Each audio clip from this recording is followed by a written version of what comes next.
ఏమ్మా అత్తయ్య గారు, ఓయ్ హ్యాపీ మదర్స్ డే అత్తయ్య గారు. అబ్బో థ్యాంక్ యూనే, చాలా బాగుంది తెలిసింది వాళ్ళని.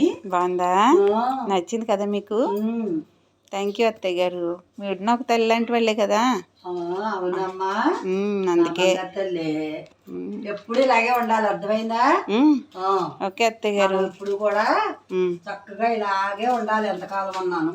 అలాగే అత్తయ్య గారు, మనకి అలాగే వస్తుంది వంశపారంపర్యం. అత్తాకోళ్ళ కాకుండా తల్లి బిడ్డల్లాగా ఉండడం. ఏమ్మా ఏం చేస్తున్నారు? నేనా పిల్లాడికి రామాయణం చెప్దామని, చంటాడికి రోజు కూడా చెప్తాను కదా బాలరామాయణం. ముందు నేను చదువుతున్నాను, వాడికి చెప్పాలంటే ముందు నేను చదవాలి కదా అని తిరిగేస్తున్నాను అనమాట. రాత్రికి వాడికి అర్థమయ్యేలా చెబుదామని. సరే గాని పక్కింటి వాళ్ళ అబ్బాయి వాళ్ళ మదర్స్ డే రోజున వాళ్ళ అమ్మకి బోల్డ్ గిఫ్ట్లు తెచ్చిచ్చాడు అత్తయ్య గారు. నేను తేలేదు కదా అని చిన్నది ఇది ఒకటి ఇచ్చాను మీకు, అంతే. అలా కదే, వాడు నాకు చూపించింది పాపం. ఆవిడ నా కొడుకు ఎన్ని తెచ్చాడు అనండి. అది వాడు రోజు తల్లి తండ్రి నేను అనకూడదు కానీ చావ కొడతాడు. మదర్స్ డే నాడు మాత్రం ఇన్ని గిఫ్ట్ పెట్టుకొచ్చాడు. తల్లి మనసు కదా ఇదేనప్పుడు నేను వాడికి చెప్పాను వెనకాల, ఒరే మీ అమ్మగారు చూడరా ఎంత సంతోషిస్తున్నారు ఆ చిన్న చిన్న గిఫ్ట్లకి.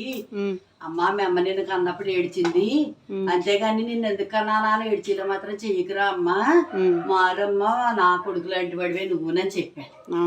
అలాగే పిన్ని గారు తప్పకుండానండి అన్నాడేమో. దేవుడి దేవాడు మారాడు అనుకో, పాపం వాళ్ళ అమ్మ వాళ్ళ నాన్న ధైర్యంగా ఉంటారు. సాయంకాలం 7 అడిగి ఇలా గుట్టగుట్టలు ఆడుతూ ఉంటున్నారు, ప్రాణాలు కొడతాడో తిడతాడో అని. అవునా?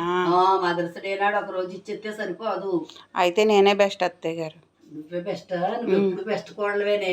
ఎందుకో చెప్పనా, ఎప్పుడు ఏం తిట్టుకోము, మనం హ్యాపీగా ఉంటాం. అదే మరి వాళ్ళు అలా కొట్టుకుంటూ తిట్టుకుంటూ ఒకరోజు గౌరవించుకోవడం ఎందుకు, మనకు వద్దు అలాగా. మనం ఇలాగే ఉందాం. మనం నలుగురికి ఆదర్శంగా ఉండాలి, తెలిసిందా? ఎప్పుడు కూడాను ఏ విషయంలో అన్నా నలుగురికి ఆదర్శంగా ఉండాలి. ఓకే సరే.